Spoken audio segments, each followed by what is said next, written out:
வணக்கம். இன்னைக்கு நம்ம என்ன பேச போறோம்னு பார்த்தீங்கன்னா, கென்யால நாடாளுமன்றத்துக்கு தீ வச்ச 22 பேரை வந்து போலீசார் சுட்டுக் கொண்டிருக்காங்க. அந்த 22 பேர் எதனால சுட்டுக் கொல்லப்பட்டார்கள், எதுக்கு வந்து அந்த நாடாளுமன்றத்துக்கு தீ வச்சாங்க அப்படிங்கிறத பத்தி தான் இந்த வீடியோல பேச போறோம். வாங்க வீடியோ போகலாம். வீடியோ போறதுக்கு முன்னாடி நம்ம சேனலை ஆதரித்து சப்ஸ்கிரைப் பண்ணும் நல்லுள்ளவங்க எல்லாத்துக்குமே என்னோட கோடான கோடி நன்றிகள். மேலும் கள்ளக்குறிச்சி முதல் கென்யா வரை உலகத்துல எந்த மூலையில என்ன பிரச்சனை நடந்தாலும் நம்ம சேனல்ல நான் பேசுறது உங்களுக்கு வந்து சென்றடையும் அப்படிங்கிற ஒரு நம்பிக்கையில நான் ஒவ்வொரு வீடியோவும் போட்டுட்டு இருக்கேன். ஸோ இது எனக்கு மிகப்பெரிய ஒரு பெருமையா இருக்கு. ஸோ இன்னமும் இந்த ஜேர்னி வந்து கண்டினியூ ஆகிறதுக்கு நீங்க நம்ம சேனலை சப்ஸ்கிரைப் பண்ணுங்க, சப்போர்ட் பண்ணுங்க. வாங்க இன்னைக்கு வீடியோ போகலாம்.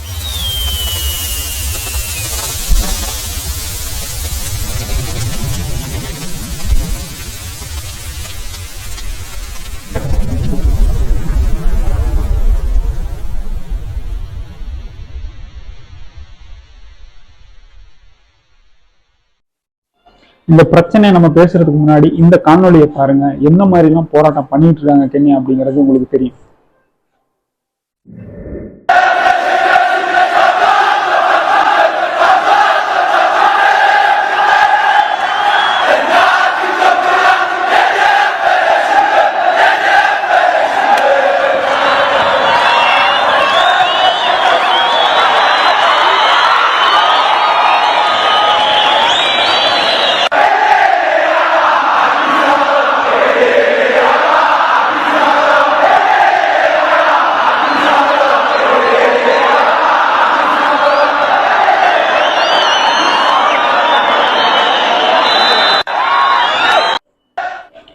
ஆப்பிரிக்கா கண்டத்துல உள்ள நாடுதான் பாத்தீங்கன்னா கென்யா. இந்த கென்யா நாடு பாத்தீங்கன்னா இப்ப இல்லைங்க, பல வருஷமா வந்து இந்த பொருளாதார நெருக்கடியில சிக்கிட்டு ரொம்ப கஷ்டமான ஒரு சூழ்நிலையில தான் இந்த நாடு வந்து இன்ன வரைக்கும் வந்துகிட்டு இருக்கு, வளர்ந்துகிட்டு இருக்கு.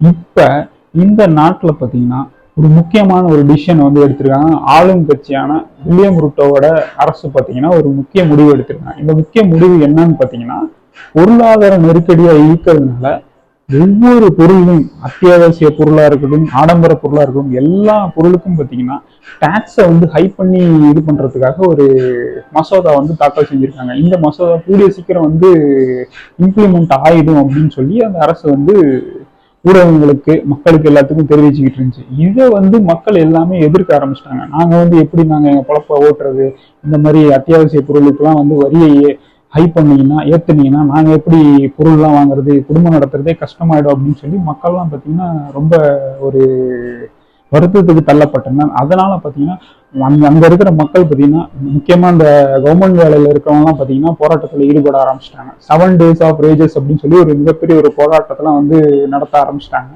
அப்போ செவ்வாய்க்கிழமை பார்த்தீங்கன்னா கென்யாவோட பார்லிமெண்ட், அதாவது பைகேமரல் லெஜிஸ்லேச்சர் ஆஃப் கென்யா அப்படிங்கிற கென்யாவோட நாடாளுமன்றத்தில் பார்த்தீங்கன்னா இந்த வரி உயர்வு மசோதாவை பத்தி விவாதம் நடந்து கொண்டிருச்சுங்க. அப்ப பாத்தீங்கன்னா பல்லாயிரக்கணக்கான மக்கள் வந்து, இப்ப நம்ம வீடியோல கூட பார்த்தோம் பார்த்தீங்கன்னா, இந்த மாதிரி பல்லாயிரக்கணக்கான மக்கள் வந்து அந்த நாடாளுமன்றத்தை வந்து முற்றுகையிட்டாங்க. முற்றுகையிட்டு போராட்டங்கள் நடத்த ஆரம்பிச்சிட்டாங்க. அங்க இருக்கிற தடுப்புகளை மீறியும் பாத்தீங்கன்னா மக்கள் தாவி குதிச்சு அந்த நாடாளுமன்றத்துக்கு தீ வச்சிட்டாங்க. போலீஸ் பாத்தீங்கன்னா அங்க தண்ணி வெடி வீசியும் தண்ணியெல்லாம் வந்து பாய்ச்சியுமே பார்த்தீங்கன்னா அந்த போராட்டத்தை வந்து நிறுத்த முடியல. மக்களோட அந்த போராட்டத்தை வந்து நிறுத்த முடியாத காரணத்தினால போலீஸார் வந்து துப்பாக்கியில சுட ஆரம்பிச்சிட்டாங்க. சுட்டதுல பார்த்தீங்கன்னா இதுவரைக்கும் 22 பேர் வந்து உயிர் பலியாயினார். ஸோ நிறைய பேருக்கு காயங்கள் அடிபட்டு உள்ளது. இந்த போராட்டத்துக்கு காரணமாக இருந்த இந்த வரி உயர்வு மசோதாவை வந்து நான் வந்து திரும்ப பெறேன் அப்படின்னு சொல்லி அந்த நாட்டோட பிரசிடென்ட் வில்லியம் ரூட்டோ வந்து இப்போ வந்து சொல்லியிருக்காரு. வித்ரா பண்ணிக்கிறேன் நான் அந்த ஃபைனான்சியல் பில் அப்படின்னு சொல்லி வித்ரா பண்ணியிருக்காருங்க.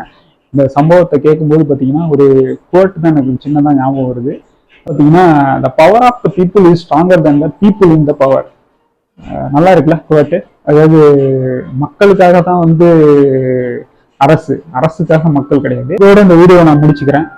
இப்ப உங்கள்கிட்ட நான் ஒரு கேள்வி கேட்க விரும்புறேன். எப்படி கென்ய மக்கள் தங்களுக்கு தேவையில்லாத சட்டத்தை வந்து கவர்மெண்ட் அமல்படுத்தக்கூடாது அப்படின்னு சொல்லி கவர்மெண்ட்டுக்கு எதிராக போராட்டம் பண்ணி அந்த பினான்சியல் பில்லே வந்து எப்படி வந்து வித்ரா பண்ணாரு பிரசிடென்ட், எப்படி பண்ண வச்சாங்க மக்கள், அதே மாதிரி நம்ம நாட்டுல, நம்ம இந்தியால என்னெல்லாம் சட்டங்கள்லாம் பார்த்தீங்கன்னா நமக்கு மக்களுக்கு தேவையில்லாத சட்டம் அப்படின்னு சொல்லி நினைக்கிறீங்க, அந்த சட்டங்களை பற்றி உங்களோட பதிலை வந்து கமெண்ட்ல சொல்லுங்க. நம்ம சேனல்ல பல வீடியோக்கள், உலகத்தில் நடக்கிற பல விஷயங்களை பேசிக்கிட்டு இருக்கோம், இனிமேலும் பேசுவோம். ஸோ இந்த ஜேர்னி வந்து கண்டினியூ ஆகிட்டே தான் இருக்க போகுது. நம்ம சேனலை ஆதரிக்கிற நல்லுள்ளவங்க எல்லாத்துக்குமே நான் மறுபடியும் என்னால் இப்போதைக்கு வெறும் நன்றியை மட்டும்தான் சொல்ல முடியும். என்னோட கோடான கோடி நன்றிகள். மேலும் சப்ஸ்கிரைப் பண்ணாத நபர்கள் சப்ஸ்கிரைப் பண்ணுங்க, அப்பதான் நம்ம போற ஒவ்வொரு விஷயமும் உங்களால பார்க்க இயலும். ஸோ நாளைக்கு உலகத்தில் நடக்கிற வேற ஒரு விஷயத்தை பத்தி நம்ம சேனல்ல நான் உங்களோட பகிர்ந்து கொள்ள ஆசைப்படுகிறேன். அது வரைக்கும் உங்களிடமிருந்து விடைபெறுவது உங்கள் மோகன். நீங்கள் பார்த்து கொண்டிருப்பது உங்கள் MBC சேனல். நன்றி. பாய்.